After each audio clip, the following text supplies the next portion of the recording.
Oh, man. Oh, I can rest. Woo-wee. What a great day to be a sports fan today. Ladies and gentlemen, welcome to episode 6. 6 episodes, huh? Of Grizzly Talks Football. Today we are looking at week number 2 reactions from the NFL. And let me tell you, I've said this before, I'll say it again. What a topsy-turvy, upset-heavy filled week of football that we had in the pros. And if you guys haven't already, make sure you click that big red subscribe button, make sure you hit the like, and click the bell so you won't miss a video.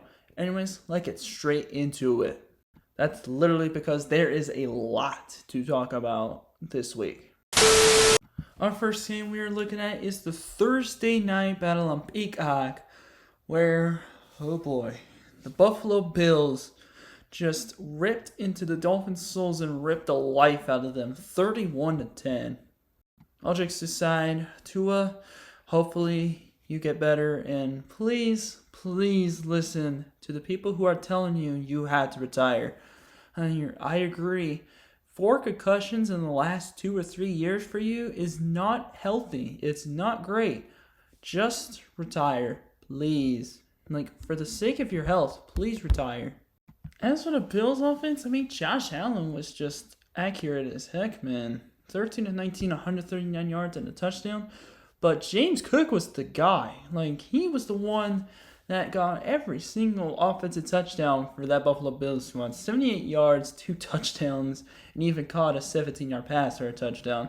Other than Cook getting a touchdown, the receiving game was just non-existent except maybe Khalil Shakir with his 5 catches for 54 yards. And also a 33-yard reception by Ty Johnson. But other than that, it was really quiet in the receiving game for Buffalo. As for Miami, all just aside Tua, hopefully you get better. Even though you did throw 3 interceptions, 145 passing yards and touchdowns, 17-25. Their best player by far was Devon Achane.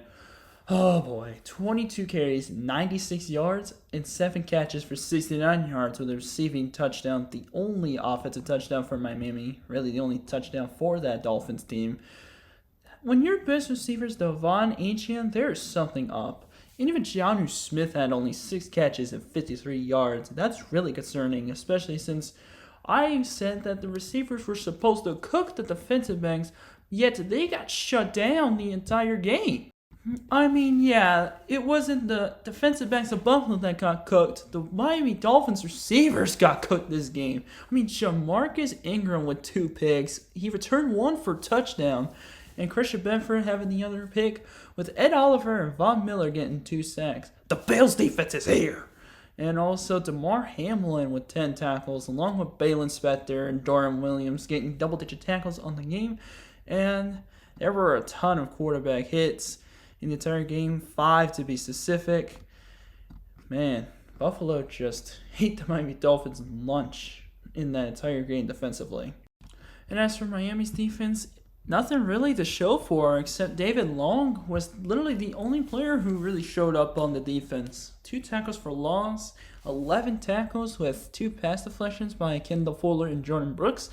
It was a real quiet game for the defense. They allowed 31 points, 3 offensive touchdowns for James Cook. Yeah, if you played against James Cook, man, you're living in a nightmare. Because, man, the Bills whooped the Dolphins so bad. Yeah, the fact that Tua got injured is really unfortunate. Skylar Thompson had to get some snaps. But unfortunately for them, it just wasn't enough. They dug themselves in a hole that they couldn't get out of. And that was really the main story of that entire game all the night long on Thursday. Up next, we have the Chargers going in Sunday afternoon to Carolina to play the Panthers. And they demolished them 26-3. Carolina, are you serious? You didn't score a single touchdown against these guys? Come on. Bryce Young deserved to get benched because his confidence is just shattered. It's just a whole clump of mush now. The confidence level is just plummeted to its lowest point for Bryce. Yeah, then I'm thinking about it.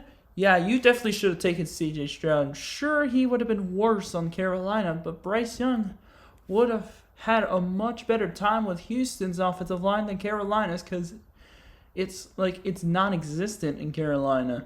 And Bryce Young just has every single person blaming him for everything that they have had to live through. I mean, obviously, Justin Herbert didn't have a great game, even though he did throw 2 touchdowns, but he also threw a pick, and he got sacked one time.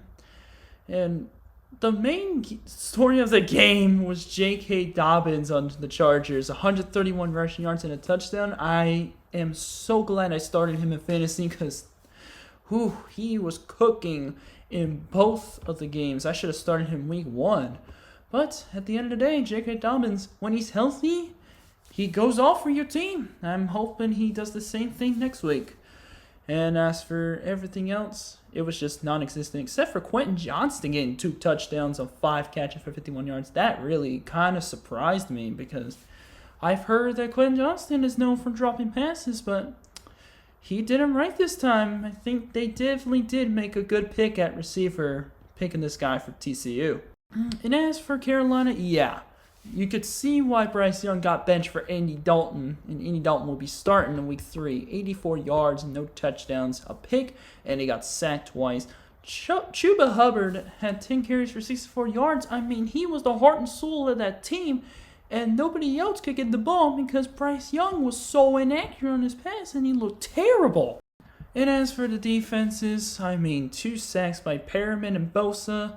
Elijah Molden had an interception with Dion Henley having 10 tackles. Sheesh, it was just terrible. It was just a nightmare situation for Carolina and really did prove to be the case, as Bryce Young did not have a comfortable time in the pocket. He always had to try to make plays himself, and they were pretty much unsuccessful for a lot of the game. As for Carolina's defense, I mean, J.C. Horn had an interception. They had 1 combined sack the entire game on Justin Herbert. It was by half a sack for D.J. Johnson and Jaden Peavy, with Chet Thompson and Josie Jewell leading the team in tackles with double digits, 14 and 11. Sheesh. And Peavy even had a forced fumble with Josie Jewell getting recovery, so it was 2 turnovers, but again, the offense couldn't do jack, even with the defense just playing their hearts out. Up next, we have the New Orleans Saints going to AT&T Stadium and just stomping the absolute shit out of the Dallas Cowboys. Let me just say, if you played against Alvin Kamara in fantasy, oh man, I'm praying that you slept well tonight and Sunday night, because man, he was living in everybody's nightmares if they played against him. I mean, sure, Derek Carr had 243 yards, 2 touchdowns and a pick.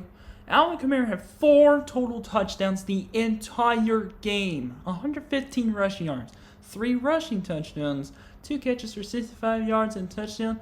Rashid Shaheed and Chris Olave have arrived. Rashid Shaheed had the 1 other receiving touchdown. Chris Olave with 81 yards receiving. And for Dallas, they were shaky all game. Dak Prescott only threw 1 touchdown, but he also got sacked 3 times and threw 2 picks. Rushing game totally non-existent, and the only real bright lights for receiving was CeeDee Lamb with 4 catches, 90 yards and a touchdown. Glad I started him in fantasy. And Jalen Tolbert, a South Alabama guy. But that was pretty much it. Like, the offense couldn't do a dang thing for Dallas, and New Orleans just scored at will. I mean, defensively for New Orleans, 2 picks were by Tyrann Mathieu and Paulson Adebo. And, man, they had 3 sacks the entire game. Carl Granderson is here. Brian Brees is good as well. Chase Young, yeah, he had half a sack. Yeah, and he also didn't look that amazing out there. And Pete and the linebackers, solid. Alontae Taylor, 2 tackles for loss. Demario Davis and Pete Werner both had 8 tackles. And Brees even had a forced fumble on the game, so he's him. He's here. And defense just had a field day against the offense of the Cowboys. Dallas had really only 2 players really to be proud of. Donovan Wilson with a pick and Chauncey Golston with a sack. Like, no Micah Parsons. Micah Parsons didn't even get involved too much in this entire game. And neither did DeMarcus Lawrence. I mean, they both had 3 and 2 tackles. When your defensive linemen have only 5 tackles combined, 2 of your best ones, there's something really concerning about the defense. New Orleans Saints just scored at will, and defense just could not stop them for anything. Up next on the Sunday afternoon slate, we have the Tampa Bay Buccaneers traveling to Ford Field and winning a thriller against the Detroit Lions. I remember I was watching this game, or at least some of these little plays of the Buccaneers, and I remember being so pissed with Baker Mayfield. He did me dirty last year, now he's doing me dirty this year. Like, every time I have a Bucs receiver, Baker Mayfield just goes to the other guy. Like, what? I will say, Baker Mayfield had 2 fumbles, none lost, 12 and 19, 185 yards for a touchdown and a pick, but Chris Godwin was his main target. Mike Evans, I have him in fantasy this year. He only had 3 catches on 6 targets for 42 yards. And Baker Mayfield even had a rushing touchdown. It was low scoring, but it was a really good game for defenses, to be very honest with you. And rushing game, of course, was non-existent. He got with 117 yards and 7 catches for a touchdown. Sheesh. And Jared Goff, holy cow, he looked lost. 34 of 55. He threw 55 times in this game. No touchdowns, 2 interceptions, 300 yards. What is going on? David Montgomery had the only touchdown on offense, with Jahmyr Gibbs getting 84 rushing yards. And Amon St. Brown, yeah, he's still here. He is not going anywhere. 11 catches, 119 yards. And there was also Jameson Williams with a 50-yard reception, 5 catches and 79 yards for the day. Jahmyr Gibbs also had 7 grabs for 22 yards, along with his 84 rushing yards, for a total of 106 yards on the game. Woo! Defensively for Tampa Bay, Zion McCollum and Christian Izien had interceptions on the game. They didn't get to Jared Goff one single time on the sacks, but Servosia Dennis, Jordan Whitehead, and Jamel Dean had double-digit tackles on the game. And oh boy, and you see all the quarterback hits. It was ugly for Jared Goff. Baker Mayfield did recover fumble. Actually, there were no offensive turnovers. Baker Mayfield fumbled twice, but Buccaneers recovered every time he lost the ball.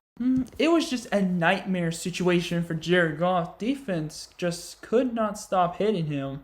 He could not stop getting his confidence plummet down the drain. And as for the Lions defense, the main player on here was Aiden Hutchinson. He had 5 sacks for absolutely nothing, because the offense couldn't do shit. Like, come on. Brian Branch had a pick. Like, come on, man. The most tackles the Lions defense had was 6 for a single player. Brian Branch and Jack Campbell had that. Aiden Hutchinson had probably the best game so far in his career, and the Lions still lose to Tampa Bay because the offense struggled mightily against their, unless you were the rushing game with Jahmyr Gibbs and David Montgomery. Passing game struggled, rushing game thrives, but it was just so one-dimensional. Tampa Bay really did take advantage of that. The next game we have is a little snooze fest between the Indianapolis Colts and the Green Bay Packers in Lambeau. Obviously, Malik Willis, in my eyes, he is a very good quarterback that you could fill in for a starter who gets injured. Because, man, he was accurate. He even threw a touchdown to Dontavian Wicks. I mean, he looks pretty solid out there. As for Anthony Richardson, oh boy. 17 of 34, 1 touchdown, 3 picks. Inconsistent. That's exactly what he is. He got sacked 1 time. Jonathan Taylor with another masterclass rushing with 103 yards. Receiving game, the only person really up to note was Alec Pierce with 5 catches, 56 yards, and a touchdown. The only touchdown for that Colts offense. As for the rest of the Packers offense, Josh Jacobs, 151 rushing yards. Woohoo! I am a believer in there. Romeo Doubs also had 3 catches for 62 yards, including a 39-yard reception in the entire game. Defensively for the Colts, they didn't really have that great of a game besides only allowing 16 points. But again, the 3 interceptions by the Colts by Anthony Richardson were really the difference in the game. I mean, Nick Cross, AJ Speed, Zaire Franklin all had big games. It's just the offense just struggled all the entire game. And as for the Packers, Devontae Wyatt had the only sack in the game, 3 interceptions by Eric Wilson, Evan Williams, and Xavier McKinney. Quay Walker had 6 tackles. There were 3 quarterback hits in the entire game for the Packers.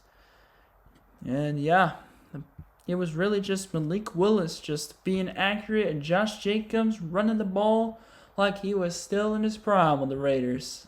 And it was really a snooze fest, but hey, a win's a win, Green Bay. Take it while you can. Up next, we have the Cleveland Browns traveling to Jacksonville and beating the Jacksonville Jaguars, and man, both of these teams look terrible. I mean, seriously, like, both of these quarterbacks did not look good at all. I mean, Deshaun Watson, under 200 yards, he got sacked twice. And he even had a rushing touchdown, but Jerome Ford was the main guy rushing that entire game. Dante Foreman, 14 carries, only 42 yards. Why are you giving the ball to Dante Foreman if he's not going to get a breakout run like Jerome Ford had a 36-yard run in the entire game? Even Jerry Jeudy led the team receiving 5 catches for 73 yards. But yeah, the offense looked terrible out there.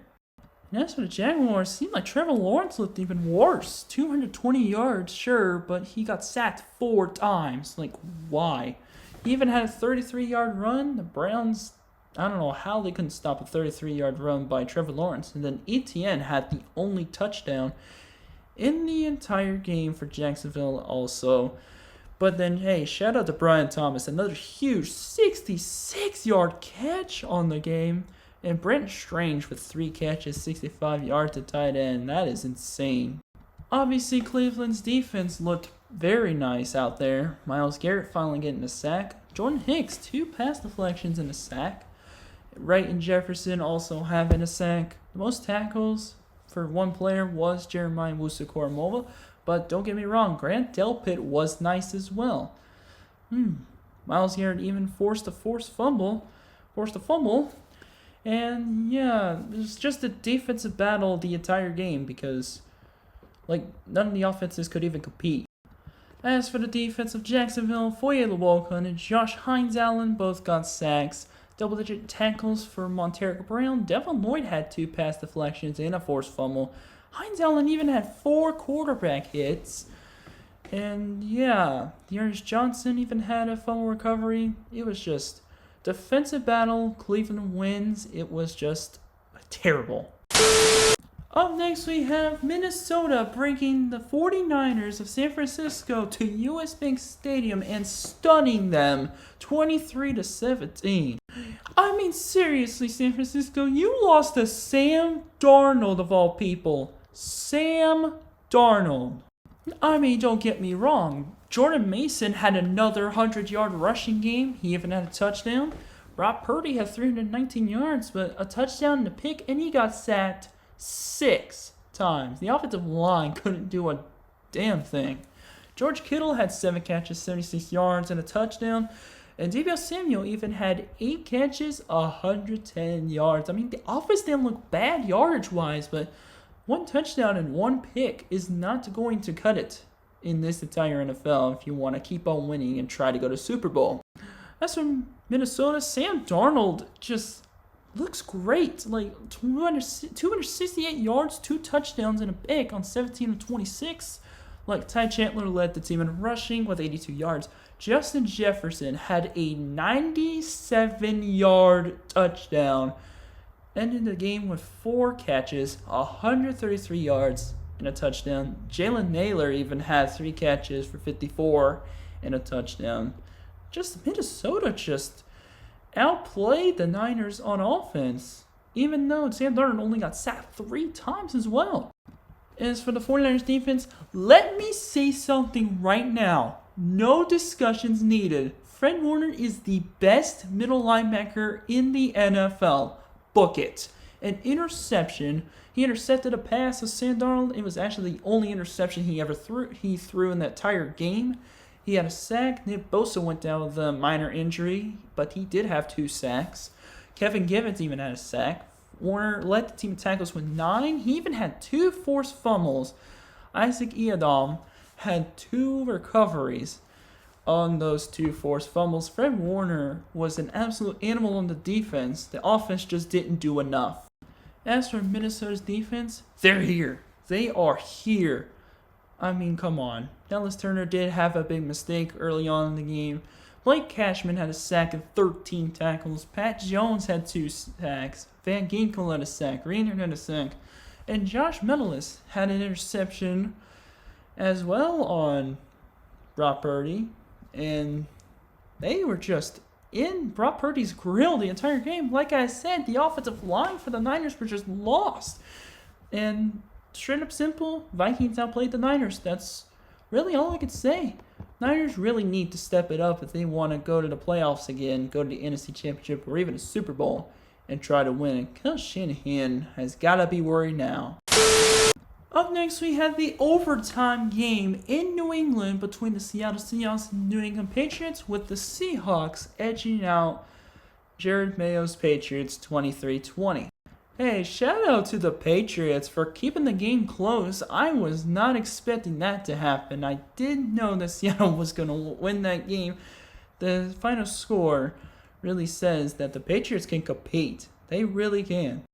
I mean, offensively, Geno Smith balled out again with 300 yards, a touchdown, 33 of 44 passing. Running game non-existent unless you include the Charbonnet touchdown. But the receiver was highlighted by DK Metcalf with 10 catches, 129 yards, and touchdown. I was one of the unfortunate that had to go against him. And Jackson Smith and Jigba with 12 catches, 117 yards. Jeez. As for the Patriots, not much to really show for. I mean, Jacoby Brissett is more of a check down guy. He's a system quarterback. He is Mr. Check Down himself, like Alex Smith. 149 yards, a touchdown. Not terrible, but they both got sacked 3 times, both Geno and Jacoby, with Ramondre Stevenson and Antonio Gibson holding it down on the rushing game. Jeez, that running back duo is very underrated, with Stevenson even getting a touchdown. And on receiving, it was just Hunter Henry's show on receiving day. He had 109 of the 149 passing yards that Jacoby threw. 8 catches, and he had the most targets by a mile. Because Jalen Polk did get a touchdown, but Osborne, couldn't get open for anything. As for Seattle's defense, Leonard Williams, Boye Mafe, and Byron Murphy. Byron Murphy does look very, very solid as a rookie. They all had some part of 3 sacks, and the most tackles was by Rayshawn Jenkins, a safety. And there were a couple pass deflections by Love and Baker. Witherspoon actually looks like a very solid corner, potential top 5. And I gotta say, I do agree. I think he looked good. There, Julian Love looks like a good safety as well. Like, Seattle didn't play bad, but didn't play great enough to dominate one of the worst rosters in the NFL. Probably the worst roster in the NFL, and they kept them in the game. New England, really, Keon White still put up a very monster game with 1.5 sacks. Kyle Duggar even had a sack at the defensive back spot, led the team in tackles with 9. Jonathan Jones even had 8 tackles. Ekwale even had a half a sack, and there were a ton of quarterback hits by a bunch of different players. And Christian Gonzalez, he did have a pass deflection and 7 tackles, so he actually looked solid as well. Rookie cornerbacks for both New England and Seattle look very solid. Seattle was just able to edge them out with a field goal. Up next is another snooze fest. New York Jets and Tennessee Titans, with the Jets winning 24-17. I mean, nothing too crazy happened except Will Levis being laughed at on social media again. Like, come on. Make this game more interesting. I really, really can't. I mean, obviously, Aaron Rodgers had a way better game than he had last against the San Francisco 49ers. He did have 2 touchdown passes on 176 yards, but he did get sacked twice with Will Levis, touchdown and a pick, and he even lost the ball on what was a backwards pass, and it looked sloppy. But according to the Jets offense, 62 yards for Breece Hall. That was really all it was. And Braylon Allen had 2 touchdowns, with Breece Hall even getting a receiving touchdown. None of the receivers had a touchdown. It was all running back show that entire game. Garrett Wilson had 4 catches for 57 yards, and that was basically it for the Jets offense. Sure, Tony Pollard had 62 rushing yards. Tyjae Spears struggled. Calvin Ridley had 2 touchdowns on the entire game, even 4 catches for 77 yards, and it was just an offensive snooze fest at best. As defensively, Will McDonald 3 sacks, jeez, and Solomon Thomas, look, he is a solid player. He just did not have the right situation when he was drafted. So he's not a complete bust, because he is still in the league. Like, why are people talking so down on him before? It was a waste of a first-round pick. I don't think he was worth an early draft pick, but he's not a bad player right now. And Brandon Echols even had an interception. Jamin Sherwood had 12 tackles. Quincy Williams even had 9, with 3 tackles for loss for Will McDonald, because he did have 3 sacks in the game. And yeah, that was pretty much it. As far as Tennessee's Titans defense goes, Harold Landry was the main star of the show, if you don't include Kenneth Murray or Ernest Jones having some solid days. Harold Landry 2 pass deflections and 2 sacks. Man, that was basically it for the entire Tennessee defense. It was just a very sloppy game in general, and the New York Jets just happened to be, well, they were able to outlast the Titans the entire game. Oh yeah, and I forgot to mention, Will McDonald was credited with the forced fumble on that backwards pass that was intended for Ridley, and it was recovered by Quincy Williams. So yeah, that was one of the turnovers as well. And here we have the Las Vegas Raiders going to Baltimore and stunning the Baltimore Ravens, sending them to 0-2. Ravens, what happened here? I thought you guys were supposed to be good. As far as the Vegas offense is concerned, it was just all passing, because the rushing offense was just non-existent.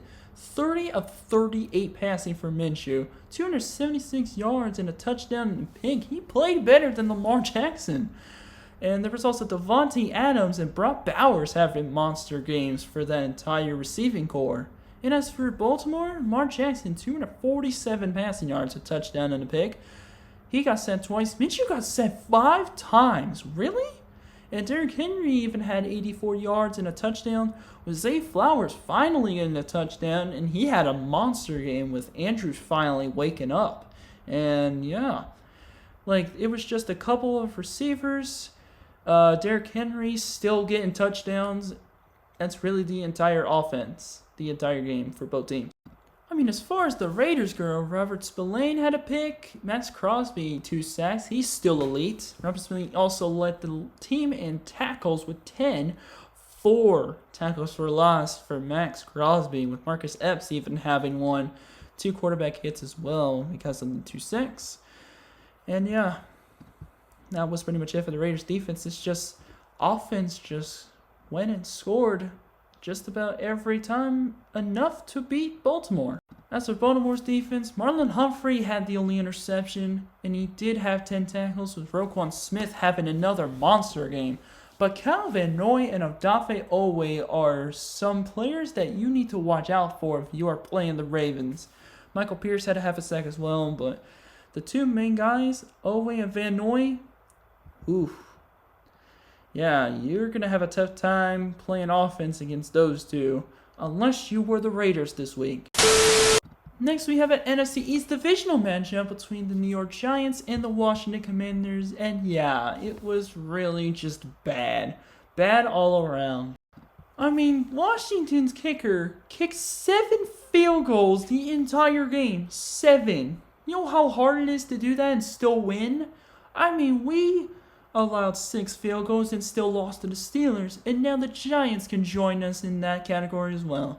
Daniel Jones didn't play bad. People are blaming Daniel Jones for the wrong reasons, because he was not the problem in New York. It's the entire team, besides Malik Neighbors. And Devin Singletary is still looking good. Daniel Jones only got sacked once. He has a good offensive line. It was just not enough, because they couldn't even move the ball Wandale Robinson had a touchdown. Malik Neighbors, 10 catches, 127 yards and a touchdown. With Singletary also getting 95 yards and a touchdown. And as for Washington, it was just Jaden Daniels was accurate, but he's running the ball way too much. He's going to end up like Anthony Richardson if he doesn't tone down on the run game, because it is kind of a spread offense kind of league. So they don't really have much time to contain the quarterback, especially if he's mobile. But yeah, Brian Robinson had a monster game with 133 yards. And receiving was only highlighted by Zach Ertz having 4 catches for 62, and Noah Brown having 3 catches for 56, and Terry McLaurin having 8 targets and having 6 catches for only 22. I will say, don't sleep on the Giants defense, because Pinnock had 2 sacks, McFadden, Phillips, and Okereke had a sack. McFadden and Phillips had double-digit tackles. They had a monster game this week. Kayvon Thibodeau, I mean, he had 2 tackles for loss, so he wasn't bad either. I mean, there were no interceptions, but there was a forced fumble. Cleveland Farrell having another sack. I think he's definitely resurrected his career with the Commanders. Frankie Louvu and Bobby Wagner having great games.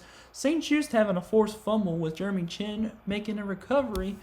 It was just Washington could move the ball downfield and kick field goals. Giants couldn't even do a thing. They got stalled out for most of the game.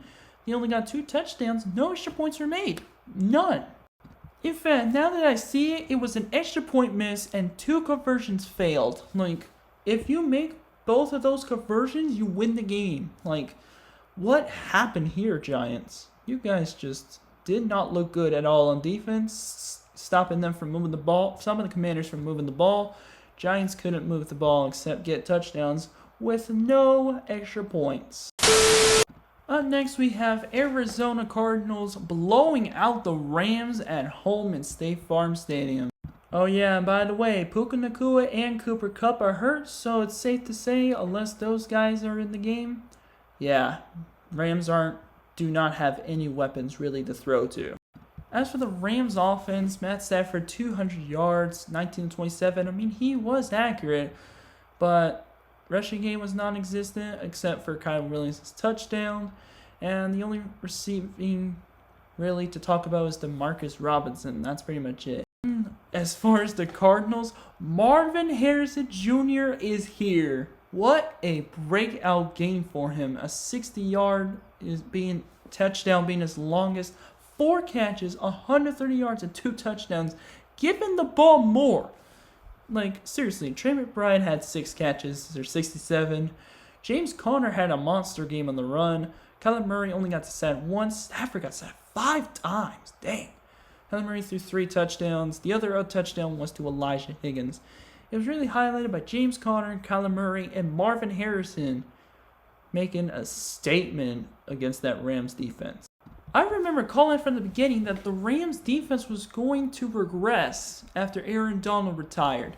I mean, Kobe Turner did have a sack. Quentin Lake, Cameron Curl, and Troy Veeder had some good games, but there was also a fumble recovered by Brandon Fisk, and Jared Verse ended up forcing now. So good for the rookie from Florida State getting a big play in there as well.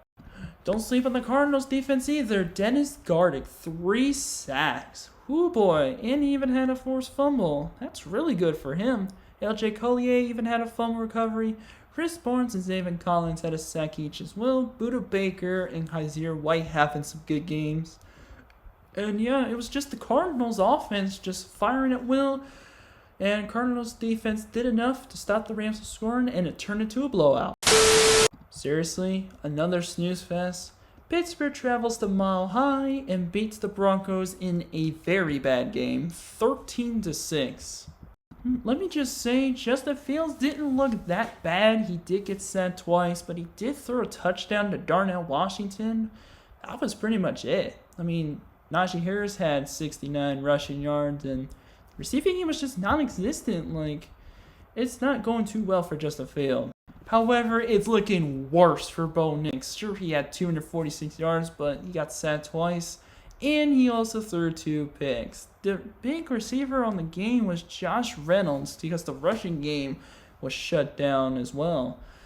This time, the rushing game got shut down, and Josh Reynolds was literally the only guy who showed up for the game, unless you include Javonte Williams' 5 catches for 48 yards, but who would want to talk about that? Oh wait, I do. Because I had him in fantasy, he did way better than he did against the Seahawks last week. So I will say, Javonte Williams, bravo for having double-digit fantasy points. As for Pittsburgh's defense, DeMonte Casey and Corey Trice had picks. Highsmith and T.J. Watt having sacks. T.J. Watt is still looking good, like always. Deshaun Elliott, Minkah Fitzpatrick also have its good games. Highsmith is a very underrated linebacker, and he is nobody that you want to mess with, especially on defense when he is sacking the quarterback. Yeah, he is a force to be reckoned with in the future. As for Denver's defense, Zach Allen and Ellis had a sack. Singleton had a very good game, along with Cody Barton and Brandon Jones, with Zach Allen having 4 quarterback hits. Defense did best they could, but Bo Nix looks awful, and both of those games really show he's not exactly the quarterback that the Broncos want, and they could get set back a couple years. And ending the Sunday slate, we had the game of the week, the Cincinnati Bengals taking on the Kansas City Chiefs.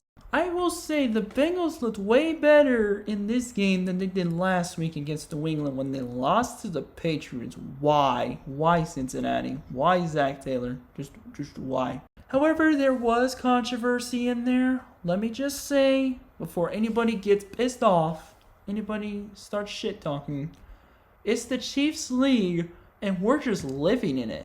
You can glaze the fact that Joe Burrow actually didn't play too terribly. 258 yards and 2 touchdowns isn't that bad. He did get set 3 times, though. Rushing game, non-existent. Mike Gesicki had 7 catches, 91 yards, and that's it, except for Jermaine Burton, 47-yard catch. My goodness. And look, he performed way better than Patrick Mahomes, at least Joe Burrow did. 2 touchdowns, 2 picks, 151 yards passing. But Rashee Rice had a touchdown finally on 5 catches for 75 yards. I have it for fantasy, so thanks a lot, Rashee. Pacheco had 90 yards, and I heard that he's going to miss 6 to 8 weeks due to injuries, so that really sucks. And Mr. Swift over here had a catch for 5 yards. Yeah, Taylor Swift is not going to be happy with that one. As far as defense goes, Akeem Davis-Gaither and Cam Taylor-Britt had sacks, and Trey Hendrickson is still him with 2 sacks, and Jermaine Pratt and Logan Wilson and Von Bell had some monster games. Sheesh. And Jermaine Pratt also forced a fumble on Carson Steele, the fullback, I just noticed now, and he even recovered that fumble as well. It was just the defense just couldn't really do anything about the Zebras throwing flags for the Chiefs yet again. Don't get me wrong, the Chiefs also forced a fumble as well. Forced 2 fumbles. Torshawn Wharton and Leo Chenal forced fumbles. It was only a fumble recovery for a touchdown that happened. Jamari Connor actually had a defensive touchdown and a sack, with a couple of players getting half a sack, including Chris Jones, Wharton, Karlaftis, and Dana, with Bolton, Reed, Tranquil, Connor, and a bunch of other players having some pretty good games. And yeah, Kansas City got bailed out again. They had to rely on Harrison Butker, who I say is the best kicker in the NFL right now. Harrison Butker always comes in clutch when you need him if you're Kansas City. Now we have the Sunday night matchup between the Chicago Bears and Houston Texans, the quarterback battle between Caleb Williams and C.J. Stroud. It was closer than people were expecting. C.J. Stroud, he didn't necessarily look bad, but he didn't really perform that well either. Neither did Caleb Williams. He looked lost in that NFL offense. The performance he had was terrible. 174 yards and 2 picks. And he got sacked 7 times. 7. The rushing game wasn't really that great, except Khalil Herbert had a touchdown. And really the only thing to know about receiving was DJ Moore having 6 catches for 53 yards. And as for Houston, again, C.J. Stroud didn't look great, but he didn't look bad either. 260 yards, 23 of 36 for a touchdown. He did get sacked 3 times. Rushing game, non-existent.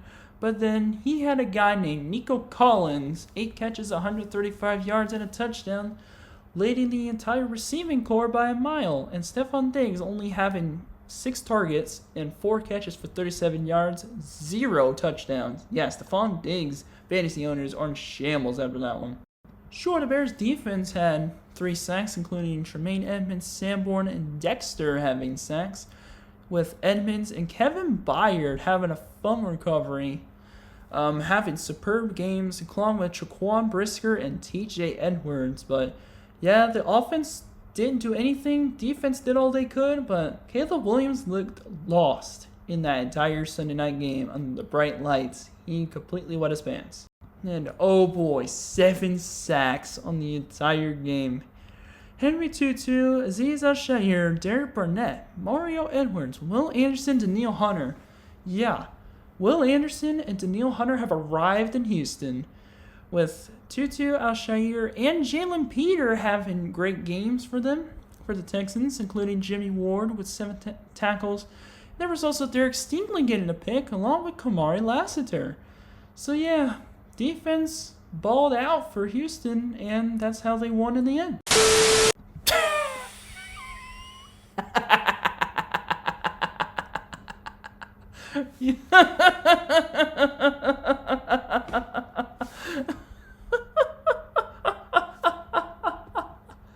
Seriously, Philly, what in the world happened here? Atlanta takes down Philly. Oh boy, 22-21. Are you serious? Like, what are you doing?